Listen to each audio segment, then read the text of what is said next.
अफसोस खबर आपको आगाह करते चले सरगोदा से, जहां ग्रीजन केबल नेटवर्क के सीईओ शाहिद महमूद हरकत कल बंद होने के बायस इंतकाल कर गए थे। मरहूम का नमाज जनाजा मुकामी कब्रिस्तान में अदा किया गया। मरहूम के साल सवाब के लिए कुरान खानी का एहतमाम किया गया, जिसमें शहरियों की बड़ी तादाद ने शिरकत की। इस हवाले से मज़ीद जानते हैं बिग न्यूज़ के नुमाइंदे नसीम अब्बास की इस रिपोर्ट में। जी बिल्कुल, मैं चौधरी शाहिद के घर पर मौजूद हूँ, जो कि कल रज़ा इलाही से वफात पा गए थे।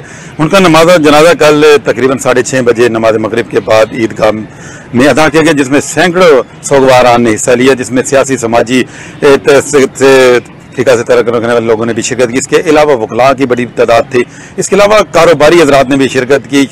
चौधरी शहर में वो जो कि सीईओ ग्रीजन केबल थे, उनके जो से ज़िंदगी उन्होंने हमेशा ज़िंदगी जो है अल्लाह ताला के लोगों के लिए गुजारी। उन्होंने हमेशा अल्लाह ताला की मखलूक से प्यार किया, गरीबों से प्यार किया। वो प्यार करने वाले इंसान थे, लेकिन शायद अल्लाह ताला को भी ऐसे ही लोगों की वहाँ पर ज़रूरत है। आज उनकी रिहाइशगाह टिवाना पार्क में उनकी रस्म कुल अदा कर दी गई है, जिसमें हज़ारों की तादाद में लोगों ने शिरकत की और इसके बाद दुआ की गई और उनकी मफरत के लिए दुआ की गई। लेकिन ऐसे लोग जो अल्लाह ताला की रज़ा के लिए काम करते हैं, जो अल्लाह की मखलूक को राज़ी करते हैं, वो यकीनन जन्नत में जाते हैं। कैमरामैन असद मलिक के साथ नसीम अब्बास खान, बिग न्यूज़ सरगोदा।